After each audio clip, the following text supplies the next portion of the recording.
Hello, my name is Gordela Weiss Sussex. I'm the acting director of the Institute of Modern Languages Research. On the 1st of May, as part of the annual conference of the Fontana Circle in the UK and Ireland, I would have given a short presentation of a book that I recently co-edited with my colleague Gisela Holfter in Limerick. The book is entitled Wandern in Fontana, literarische Begegnungen mit der Mark Brandenburg heute. And here it is. It came out with the Quintus Publishing House last summer. And the title, of course, hints at Theodor Fontane's Wanderungen durch die Mark Brandenburg, which he published between 1862 and 1889. With 5 volumes, this was Fontana's largest work, and also the one that meant most to him, understandably, because it is an exemplary exploration of the Mark Brandenburg, this flat, sandy, at first sight not terribly interesting and promising, but actually historically really rich region surrounding Berlin. What is striking is Fontane's openness to this region, his openness to the countryside, its history and its people, and his genuine interest in and love for the region. He has extraordinary ear and eye for the natural beauty of the area, for its legends, the everyday life of its inhabitants, and he mixes in an outstanding way his sharp observation with historical anecdotes. In fact, Walter Benjamin, who ran a series of radio programs in 1929, 1930, that was aimed at children, included a program on the Wanderung in this series. And he particularly focused on Fontane's love of what he called his Schrullen, the Schrullen and Merkwürdigkeiten, so the quirks and oddities that Fontane encountered. So Fontane himself explained his travel experience and the basis of his writing as follows: Jeder Fußbreit Erde belebte sich und gab Gestalten heraus. So each foot of ground came to life and presented me with characters. This idea of the region coming to life is a key concept in Fontane's writing, because certainly this isn't a dry didactic fact listing. Instead, the tone of Fontane's narration is always that of a conversation, of Plauderei in the best possible sense, a light, lively and flowing sharing of thoughts that carries knowledge and depth without ever imposing itself. Fontane's emphasis not on figures and facts, but on Bilder und Geschichten, so on images and stories, or images and tales. That was his emphasis, and he was aware that it is these, the Bilder and Geschichten, that elicit the true understanding of a region.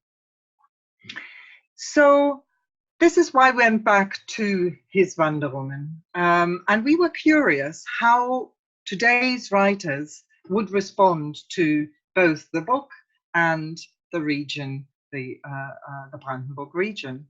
So we approached 13 authors in the autumn of 2018, and we asked them for 2 things: to explore or revisit the Mark Brandenburg, and to engage with it in dialogue on Fontane's Wanderung. What we were hoping was that new images and stories would emerge, new images and stories that would enrich our experience and understanding of both the region and of Fontane's text. And we were not disappointed.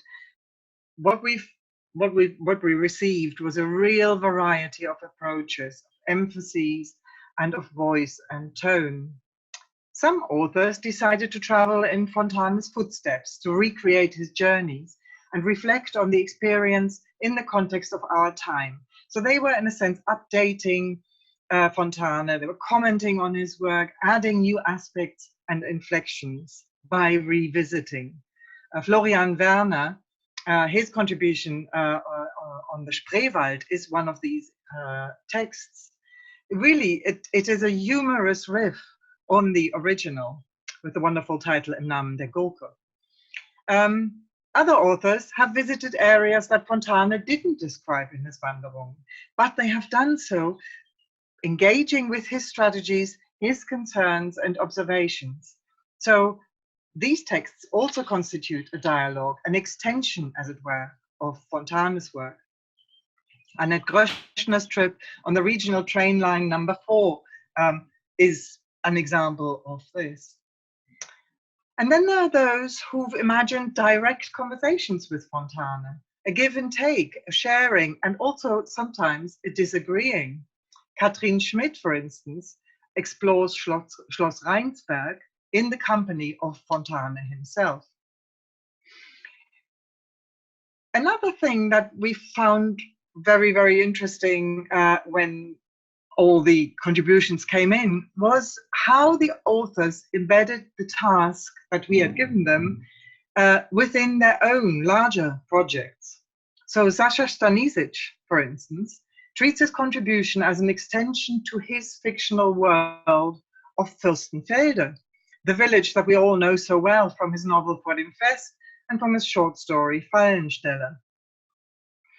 All texts were clearly driven by the joy of telling tales, and this is not only me saying it, but this is what the reviewer who wrote for the Berliner Zeitung remarked upon. All, like Fontana, were certainly up to the task of bringing the mark to life. How did they do that? We looked at the texts carefully and decided that there are 4 main strategies that worked particularly well in bringing the region alive. One of them is the focus on the senses and the combination of that very direct approach with a knowledge of local legends. So we have on the one hand the direct experience, the seeing, the hearing, the touching, and then the link of this experience to 2 stories that bring the region alive. Sabine Peters, for instance, who travels to the Müggelsee, gives us an impression of the pleasures of a boat ride on the lake, but she also encounters a merman and has a deep conversation with this merman. The second strategy that works extremely well in bringing the area to life is to provide depth and meaning to what is seen by linking it with historical fact and anecdote, conjuring up at times, conjuring up the past, and in a way, sometimes really this conjuring up became a very in a very visceral sense, became a true conjuring act. Kerstin Hensel, for instance, converses with General Field Marshal Derfflinger, who was active in the 30 Years' War, and she converses with him in Schloss Gusow, where he lived, in an encounter that leaves her with stains from his rather rusty suit of armor. It's a very comical little comment. And she discusses the meaning of being Prussian with a statue of Frederick II. So this kind of freedom of mixing the factual and the fictional is very effective and very engaging. And it was developed even further in a third strategy that some other authors used, who took Fontane's text as a cue and then span their yarn from there. So here's an example. In his chapter on Schloss Charlottenburg, Fontane tells us that Friedrich Wilhelm II, erstwhile inhabitant of the castle, conducted a séance in the Belvedere building in his park, seeking advice from the likes of Marc Aurèle and Leibniz. Now the Berlin author Sonke Hecker tells us more. Here are her first lines. Mitternacht. Kein Licht im Park, außer ein paar Fackeln und die Laternen der königlichen Kutsche, die zum Belvedere eilte. Man hörte das Schnauben der Pferde. And I'm not going to tell you how this goes on. You have to read it for yourself.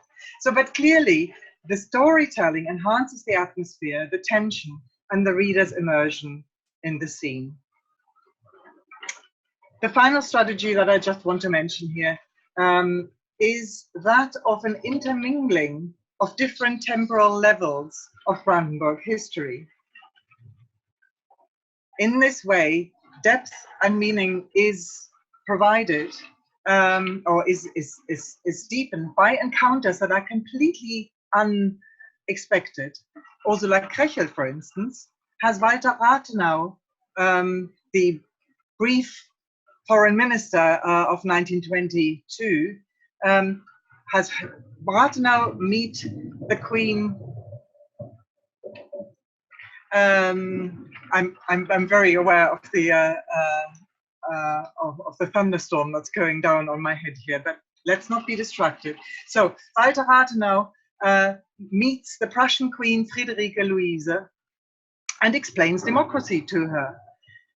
Of course, both of them were inhabitants of the Schloss Freienwalde at one point. Friederike Luise in the early 1800s, Rathenau 100 years later. But bringing them into conversation is bringing to life all kinds of layers of this particular regional history. Anyway, I hope that this short glimpse of the volume has given an impression of the richness and variety of the texts collected here. It may have inspired you to pick it up and read some of the texts. And I certainly hope to see you at the postponed Fontana conference. We have no date as yet, but we will be in touch to let you know when it is coming. And we have invited one of the authors who's contributed to this book, Annette Groschner, will be talking about her text and will be reading from it as well. So watch this space and let's hope it will be soon.